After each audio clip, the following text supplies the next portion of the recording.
Bernie Sanders qui fait prêter serment à Zoran Mandani, un symbole fort entre un mentor et celui qui l'a inspiré à entrer en politique il y a tout juste 6 ans. Devant un parterre de milliers de New-Yorkais rassemblés dans un froid mordant, le jeune élu de 34 ans issu de la petite formation des socialistes démocrates d'Amérique a promis qu'il ne renierait pas ses engagements de campagne.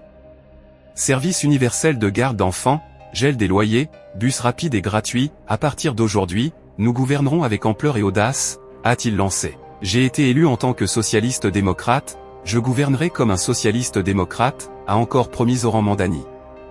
La liste des promesses est longue et ambitieuse. Ses partisans y croient et peu importe s'ils n'arrivent pas à tout mettre en œuvre. Il ne va peut-être pas tout réaliser, mais on vise le maximum, comme ça, même s'il atteint la moitié de ses objectifs, cela représentera quand même beaucoup pour tellement de New-Yorkais, explique, enjoué, une femme. Le simple fait qu'il soit là sur cette scène est une menace pour certains parce que ça montre qu'autre chose est possible. Que les gens qui prennent des risques, qui rêvent, c'est inspirant.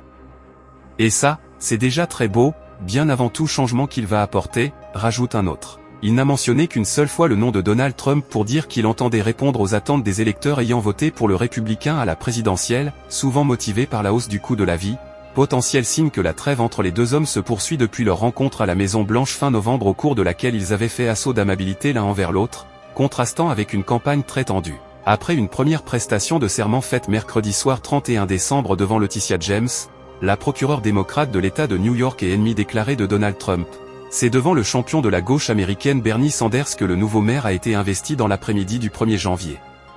À un moment de l'histoire de notre pays où nous voyons trop de haine, trop de division et trop d'injustice, merci d'avoir élu Zoran Mandani comme maire de New York, a lancé à la foule le sénateur du Vermont aujourd'hui âgé de 84 ans. Comme il l'avait fait la veille, c'est sur un exemplaire du Coran que le premier maire musulman de l'histoire de la ville a prêté serment aux côtés de son épouse, l'illustratrice et céramiste Rama Dewhaji.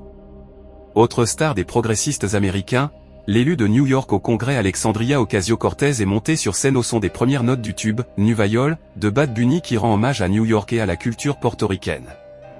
En ces temps intenables, la ville a choisi le courage plutôt que la peur, a-t-elle lancé à la foule. With the warmth of collectivism. If our